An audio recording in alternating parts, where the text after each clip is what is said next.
اندھیری خاموشی، نہ زمین تھی نہ آسمان جیسا ہم جانتے ہیں، نہ وقت کی پہچان، صرف اللہ کی قدرت اور اس کا فیصلہ۔ اور پھر ایک فیصلہ جو پوری انسانی تاریخ کو جنم دینے والا تھا۔ اللہ نے فرمایا، میں زمین پر ایک خلیفہ بنانے والا ہوں۔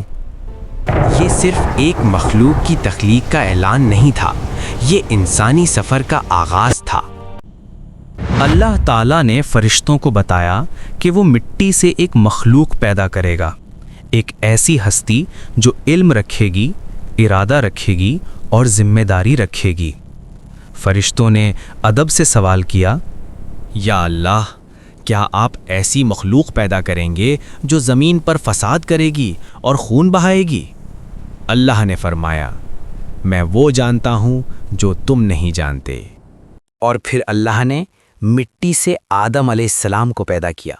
یہ صرف جسم کی تخلیق نہیں تھی، یہ روح کا پھونکا جانا تھا۔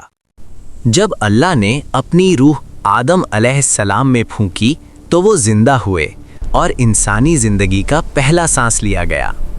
پھر اللہ نے آدم علیہ السلام کو علم سکھایا، چیزوں کے نام، معنی اور پہچان، وہ علم جو فرشتوں کے پاس بھی نہیں تھا۔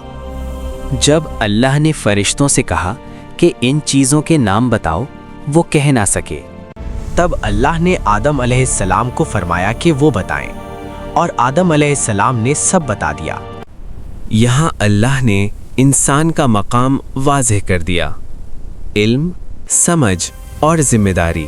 پھر اللہ کا حکم آیا، سب فرشتے آدم کو سجدہ کریں۔ سب فرشتے سجدے میں گر گئے، مگر ابلیس نے انکار کر دیا۔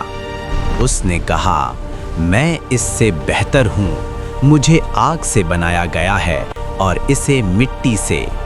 یہ غمنڈ تھا، یہ تکبر تھا، یہ پہلا گناہ تھا، اللہ کے حکم کے مقابلے میں اپنی سوچ کو رکھنا۔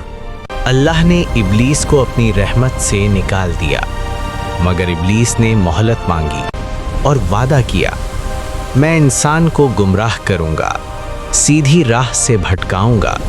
یہاں سے انسانی دشمنی کا آغاز ہوتا ہے۔ پھر اللہ نے آدم علیہ السلام کو جنت میں رکھا اور ان کی سکون اور عزت کے لیے حوا علیہ السلام کو پیدا کیا۔ جنت ہر نعمت سے بھری ہوئی تھی، مگر صرف ایک چیز منع تھی، ایک درخت۔ اللہ نے فرمایا کہ اس درخت کے قریب نہ جانا، مگر ابلیس نے وسوسہ ڈالا، جھوٹ بولا، دھوکہ دیا، اور آدم علیہ السلام اور حوا علیہ السلام سے وہ غلطی ہو گئی۔ جیسے ہی غلطی ہوئی، انہوں نے تکبر نہیں کیا، بہانہ نہیں بنایا، ذمہ داری سے بھاگے نہیں، بلکہ کہا، یا اللہ، ہم نے اپنے اوپر ظلم کیا، اگر تو نے ہمیں معاف نہ کیا اور ہم پر رحم نہ فرمایا تو ہم نقصان اٹھانے والوں میں سے ہو جائیں گے۔ یہ تھا پہلا توبہ کا لفظ، یہ تھا پہلا انسانی رجوع اللہ کی طرف۔ اللہ نے ان کی توبہ قبول فرما لی۔ پھر اللہ نے آدم علیہ السلام اور حوا علیہ السلام کو زمین پر بھیجا، سزا کے طور پر نہیں بلکہ مشن کے طور پر۔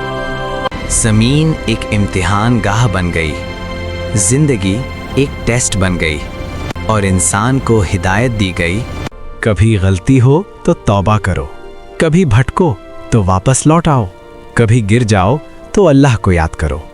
یہی ہے آدم علیہ السلام کی کہانی کا پیغام۔ انسان کمزور ہے مگر توبہ سے مضبوط ہوتا ہے، غلطی کرتا ہے مگر اللہ سے جڑ کر بچ جاتا ہے۔ یہ صرف پہلی کہانی نہیں، یہ ہر انسان کی کہانی ہے۔